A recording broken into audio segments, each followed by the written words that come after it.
This video describes how to import geographic XY coordinates into a StructureSolver solution.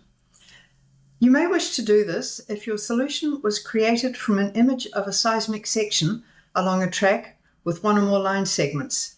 You know the geographic locations of the turning points of the line segments, and you can also locate these points on the seismic image. Another example, you have a geological cross-section and a set of key locations that can be located on both the section and the geographic profile. 2 important points. The horizontal scale for the StructureSolver image must remain constant along its length. This would preclude seismic images whose trace spacing changes from one segment to another, or composite geological sections with different horizontal scales at different points. We'll demonstrate this process using a composite seismic image which is created from a 3D seismic interpretation survey. The line follows this track. These are the turning points of our line segments. They're marked A, B, C, and D, and that corresponds to the start of the image, point B, point C, and point D. The image has a vertical scale. It's a depth section, so the units down the side are in meters. So let's create our StructureSolver solution. First thing we need to do is to calibrate the section. We'll place the first calibration point on the left side of the image, the second point on the right side of the image, and our depth calibration will be from 500 to 3,500 meters below sea level. We'll enter the values in the calibration dialog. Remember that depths in StructureSolver are always positive downwards. We'll use an arbitrary distance for the length of the line. This will be reset when we import the location data. So we'll make it 10,000 meters, validate, accept. Next, we determine the XY locations of each of the turning points. For clarity, I've labeled the turning points A, B, C, D on the map and in StructureSolver.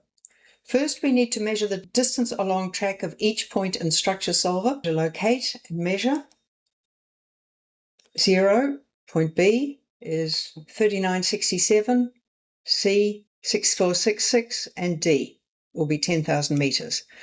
Then read the location of each point from the map, and then we enter these values in a little text file. You can create this text file in a text editor like Notepad, or in Excel, export to a comma-separated values file. There are 4 columns: the name, distance along track from StructureSolver, and then the X value and the Y value of each point. Save the file, use the suffix .asc for ASCII. Then we'll go to ImportX YCoordinates, choose our file, and then we get the ImportX YCoordinate dialog. This dialog is largely self-explanatory. Distance 1 is the distance along track which we measured in the StructureSolver, and delta 1 is the distance between each pair of points. X and Y are the location values from our map. Distance 2 is the distance measured along the track, and delta 2 is the differences between each pair of points again.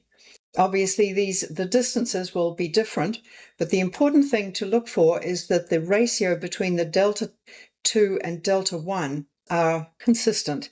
If they're not consistent, it probably means that you've made an error in one or more of the location points. These are consistent, so let's check proceed. Let's look again at the calibration. Now we can see that the calibration extends from one side of the image to the other. Let's look at the location information.